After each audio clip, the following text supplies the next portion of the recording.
K8 투명 코팅 시공 모습 보겠습니다. 여기는 엔진 부분이고요. 엔진하고 미션 모두 코팅이 되었습니다. 염화칼슘이 알루미늄 부품에 닿아버리면 백화 현상이 발생되죠.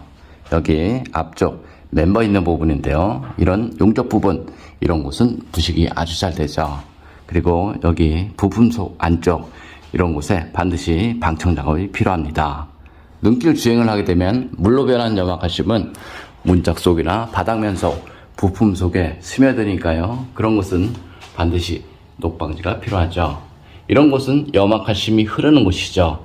하지만 이런 곳은 염화칼슘이 머무는 곳이죠. 물로 변한 염화칼슘은 작은 틈새나 부품 사이 이런 곳으로 머무니까요.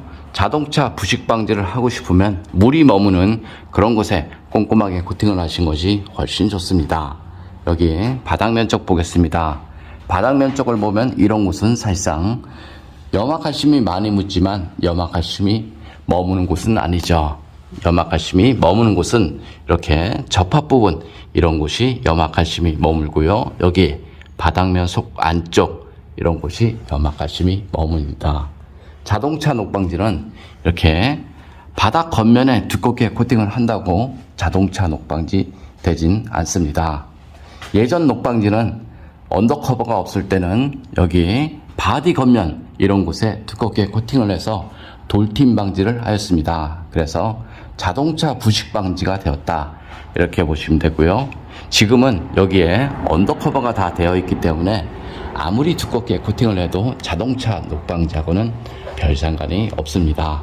지금의 녹방지는 물로 변한 염화칼슘 방지를 해야 된다 이렇게 보시면 됩니다. 쉽게 말하면 방수 작업이 필요하다 이렇게 보시면 됩니다.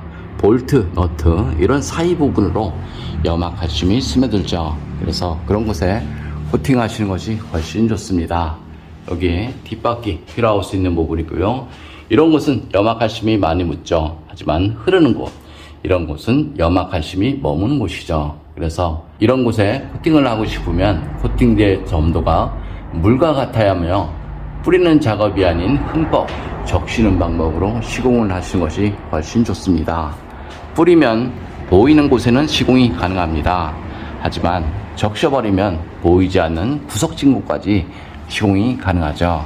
염화칼슘 방지는 무조건 뿌려서 될 문제도 아니고요. 좁은 면에 흠뻑 적시는 방법으로 시공하시는 것이 훨씬 좋습니다.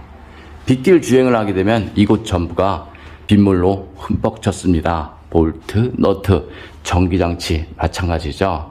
그것이 겨울 되면 염화칼슘이다 이렇게 생각하시면 됩니다.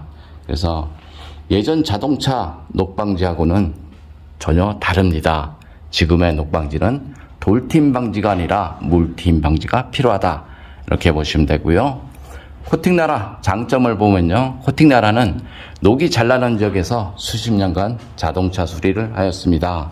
그래서 어디에 녹이 나고 왜 나는지 누구보다 잘 알고 있고요.